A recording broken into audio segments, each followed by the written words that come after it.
Hello, this is Eftegari. I'm a Dutch architect, and in this video I'm going to show you one more step before assembling your mechanical keyboard with the new switches. Because this is an important step because after you have desoldered all the old switches, I've noticed there is a huge amount of gunk and old residue sitting in the on the PCB, and that it's very sticky, and it's best to clean this out. So I've started using a little bit of alcohol and just some ear cotton, and this works really nicely. You have to just be careful to not accidentally remove one of the components. So I'm just doing a workaround on the solder joints after I have desoldered all the old switches. And I don't know if you can see it on the camera, but the old flux that was sitting there is removed very easily, and it's coming onto the earbuds. Just a tiny bit of alcohol, or like 70% to 90% will do. Oh, I need to be careful not to leave old hairs behind on these very sharp solder joints. You can also switch. Sometimes you have to switch the lights to get a better look.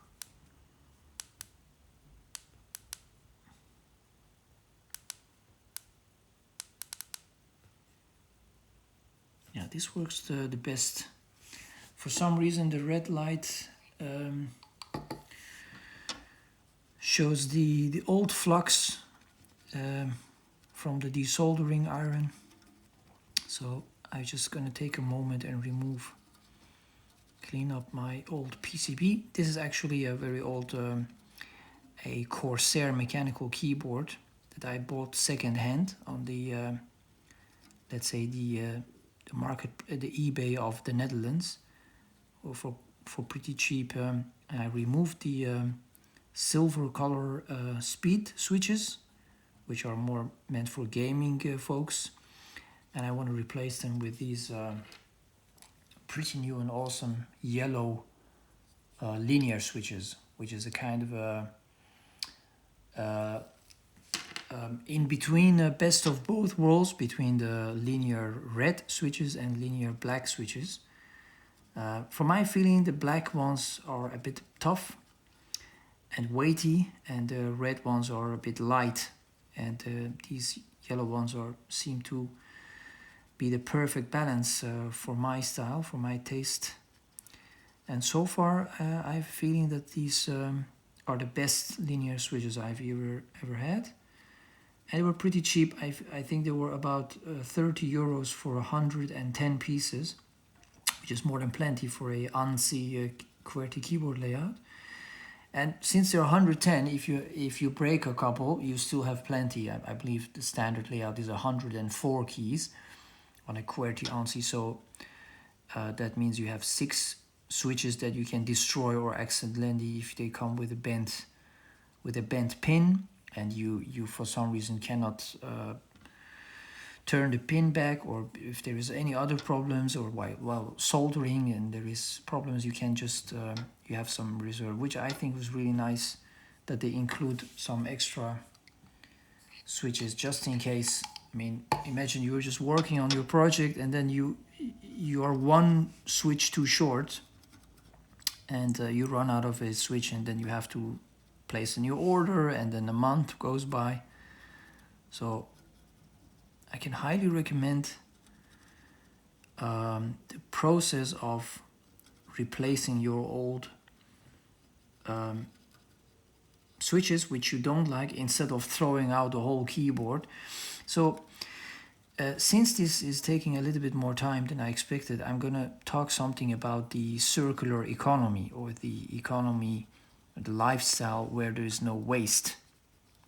And I worked a couple of years for the province of the South Holland, and I was in a project that was about circular lifestyle, and I think it's interesting that we live in a society where everything is just thrown out of as a garbage or recycled. I mean, imagine this keyboard went to a recycling process. I know you can market that as, oh, it's, upcycled and recycled, but it's gonna take a whole lot of time. And what are you gonna do with it if things are broken or unused? It takes a lot of time to even recycle glass and cardboard because of the transportation costs and the amount of fuel that all these trucks use and pollute just to bring things to the factory and back. And I think people are living in such a hasty society that they don't take the time and the patience to figure stuff out and repair stuff or even upgrade. And so imagine people buy a keyboard and oh, it's clicky, it's tactile, it makes a lot of sound, it doesn't feel right, and just throw out as a garbage. But alternatively, of course, you can take stuff apart and investigate a little bit what aspect of a certain design or a project or a relationship or a company or a building or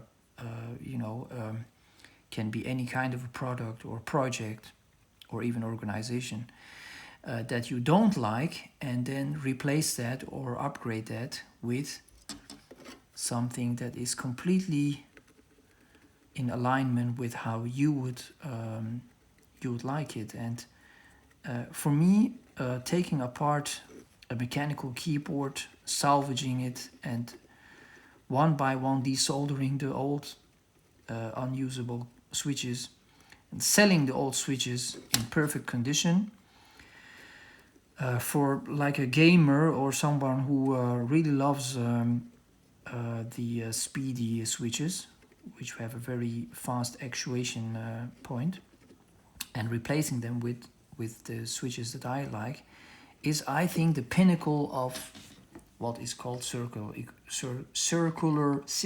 economy.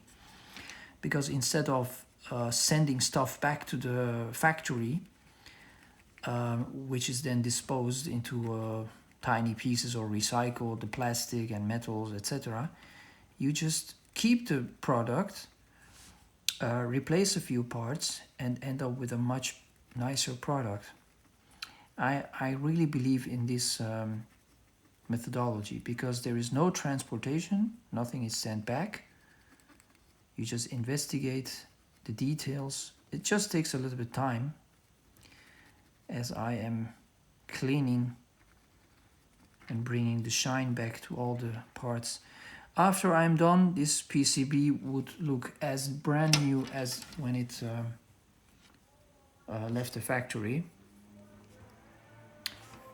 And just a couple of more joints, and this PCB is ready for the placement of my new Gateron yellow linear switches, which are the best switches I've had so far. I believe the linear switches are the best switches for writing long stories, or if you're a PhD student and you need to write a hell of a long, thick document, just because they order you to write so many pages or so many thousands of words. And during your study or during your writing, you better not wind up with a repetitive strain injury known as RSE. And one way to fight that strain injury is by having of course, a good sitting position, a good chair, a good table that is fitting your length.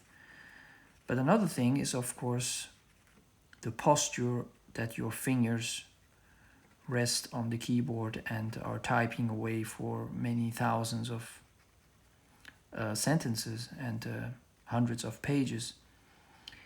And yeah, nothing beats a good keyboard in that, because that's your main interface with the computer. In the past, it used to be a fountain pen for writers of stories and such. And these days it is a keyboard and sometimes a mouse, but often if you write long stuff on pages on your computer, often it is the keyboard that is the interface between you and the computer.